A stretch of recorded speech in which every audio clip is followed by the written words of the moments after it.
को हम जगाते हैं, कुछ को तुम जगा दीजिए, बात बन जाएगी और 2024 में हमें सांसद मिल जाएगा, 2024 में सांसद मिल जाएगा। जय भीम। हम इंतजार करते रहते हैं, कार्यकर्ताओं को तैयार करते हैं, ऐसे ही मोहल्लों में जा जाके मीटिंग करते हैं, बहुजन समाज पार्टी की विचारधारा को बताते हैं, संघर्ष बताते हैं बाबा साहब डॉक्टर अम्बेडकर का, संघर्ष बताते हैं माननीय काशीराम साहब का, संघर्ष बताते हैं बहन जी का, और फिर लोगों से तैयार करते हैं कि अब की बार चूक नहीं होनी चाहिए। हर बार चूक करते हैं आप लोग, जब भी मौका आता है हम एक हवा के झोंके के साथ बह जाते हैं।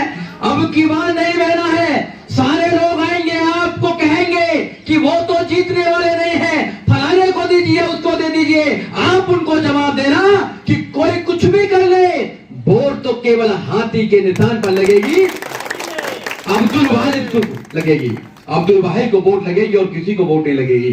साथियों, अगर आपने उनको जवाब देना शुरू कर दिया, बाबा साहब डॉक्टर अम्बेडकर ने आपको लड़ना सिखाया है, जब जब भी गलत होगा उसके खिलाफ खड़ा होना होगा आपको, क्योंकि हम लोग खिलाफ खड़े होते हैं ऐसे लोगों के जो देश को लूटने का काम करते हैं। जब हम लोग प्रधानमंत्री के खिलाफ खड़े हो सकते हैं, तो जो लोग हमारे खिलाफ षड्यंत्र कर रहे हैं उनके खिलाफ तो खड़ा होना ही होगा हम लोगों को। हम बाबा साहब डॉक्टर अम्बेडकर की संतानें हैं, हम बाबा साहब डॉक्टर अम्बेडकर को मानते हैं, बाबा साहब डॉक्टर अम्बेडकर के संविधान को हम मानते हैं। कुछ लोग बाबा साहब डॉक्टर अम्बेडकर के संविधान को खत्म करना चाहते हैं। क्यों खत्म करना चाहते हैं संविधान को? क्योंकि आपको जो वोटिंग का अधिकार मिला हुआ है, बाबा साहब डॉक्टर अम्बेडकर ने आपको वोटिंग का अधिकार दिया। वोटिंग का अधिकार क्यों दिया आपको बाबा साहब डॉक्टर अम्बेडकर ने? इसलिए वोटिंग का अधिकार दिया बाबा साहब डॉक्टर अम्बेडकर ने कि आप अपना राजा बना सकते हैं, अपने बीच में से एमएलए एमपी बना सकते हैं, अपने बीच में से मुख्यमंत्री बना सकते हैं, अपने बीच में से आप प्रधानमंत्री बना सकते हैं, और जो देश के 3 खजाने हैं बड़े, उन पर कब्जा कर सकते हैं। पहला खजाना किसके पास होता है? प्रधानमंत्री के पास होता है। आपका कोई हिस्सा है उसमें? कोई हिस्सा नहीं है। दूसरा खजाना मुख्यमंत्रियों के पास होता है। क्या इस देश में आपका कोई मुख्यमंत्री है? नहीं कोई मुख्यमंत्री है, तो आपके पास उस खजाने में भी कोई हिस्सा नहीं है। और तीसरा हिस्सा होता है मेयर्स के पास, जो मेयर होते हैं, चेयरमैन होते हैं। क्या इस देश में या दिल्ली में कोई आपका मेयर है? तो तीनों खजानों में आपका कोई हिस्सा नहीं है। आपको अपना राजा बनाना है, अपने प्रत्याशी को चुनकर भेजना है। अगर आज आपने मौका चूक गए तो फिर 5 साल के बाद आप इंतजार करते रहना, लूटते रहना। आपके बच्चों के एजुकेशन को खत्म किया जाएगा, आपके रोजगार को खत्म किया जाएगा, आपके न्याय को खत्म किया जाएगा, आपके सम्मान को खत्म किया जाएगा, आपके संविधान को खत्म किया जाएगा, आपकी कौम को बर्बाद किया जाएगा।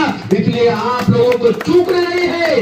कोई भी आए आपके सामने, कोई भी खड़ा हो, कितना भी बड़ा इंसान हो, उसकी आंखों में आके डालकर उससे कहना कि बाबा साहब डॉक्टर अम्बेडकर ने हमें वोटिंग का अधिकार दिया है। ये बेचने के लिए दिया है, या अपने अधिकारों को सुरक्षित करने के लिए दिया है, अपने बच्चों के आने वाले भविष्य को सुरक्षित करने के लिए दिया है। अगर हमारे आने वाले बच्चों का जीवन सुरक्षित है तो बहुजन समाज पार्टी में है, और बहुजन समाज पार्टी के जो प्रत्याशी हैं अब्दुल भाई, उनके साथ है और किसी के साथ नहीं है। सबको तो देखा आप लोगों ने, बीजेपी को आपने देखा, कांग्रेस को आपने देखा, आम आदमी पार्टी को आपने देखा।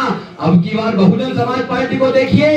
केवल बहुजन समाज पार्टी एक ऐसी पार्टी है जो इनको जवाब देना चाहती है, जो इनके जवाबों को जो कहते हैं संविधान के अंदर, कहते हैं कि भाई संविधान को हम चेंज करेंगे, तो लोग क्या कहते हैं? 2 अप्रैल नहीं देखा आपने? 2 अप्रैल भी तो देखा होगा झांकी। तो हम लोगों को तैयार करने का काम करते हैं, नौजवानों को तैयार करने का काम करते हैं, उनसे कहते हैं कि आपको लड़ना सीखना होगा। ये लड़ाई है, ये लड़ाई है सत्ता परिवर्तन की। 3000 साल पहले तो आपके पास में मौका नहीं था कि आप राजा बन सकते हैं। पहले तो रानी के पेट से राजा बनता था, मगर बाबा साहब डॉक्टर अम्बेडकर ने मौका दिया। ये मौका चूकना नहीं चाहिए। दिल्ली में दलित मुस्लिम अगर ओबीसी एक साथ हो जाए, 85% वोट हमारे पास में है, यहाँ से कोई नहीं जीत पाएगा।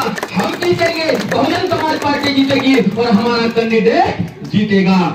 मैं यहाँ के कार्यकर्ताओं से कहना चाहता हूँ, अपील करना चाहता हूँ, हाथ जोड़कर अपील करना चाहता हूँ। कार्यकर्ता को ये हमारे प्रत्याशी को ये नहीं लगना चाहिए कि एक कार्यकर्ता मेहनत नहीं कर रहे हैं, दिन रात एक करते दीजिए। हमारे पिताजी को लगना चाहिए कि ये ईमानदार कार्यकर्ता रात दिन एक कर रहे हैं, गर्मी में एक हो रहे हैं, मेरे लिए लड़ाई लड़ रहे हैं। जब इनका मनोबल बढ़ेगा, इनका मनोबल किसी भी हालत में टूटना नहीं चाहिए। और मेरे को जब जब भी जहां जहां बुलाओगे, आप रात को 12 बजे भी बुलाओगे, सुजीत सम्राट आपको वहीं मिलेगा, क्योंकि मैं बहुजन समाज पार्टी से मोहब्बत करता हूं, मैं बाबा साहब डॉक्टर अम्बेडकर के संविधान से मोहब्बत करता हूं। मैं चाहता हूं इस देश में परिवर्तन होना चाहिए, और परिवर्तन ऐसे नहीं होगा, परिवर्तन वैसे होगा जब आप सब लोग खड़े हो जाएंगे। एक व्यक्ति परिवर्तन नहीं करता। बाबा साहब डॉक्टर अम्बेडकर ने हमें विचारधारा दे दी है, हमें माननीय काशीराम साहब ने घर दे दिया है, बहन जी ने हमें पावर दे दी, ताकत दे दी है। अब लड़ना ही तो है हमको, चाहे अंदर लड़ना हो चाहे बाहर लड़ना हो, चिंता नहीं करना, लड़ेंगे और आगे बढ़ेंगे। तो लड़ता नहीं हो कभी आगे बढ़ता नहीं है, इसलिए लड़ना सीखिए साथियों।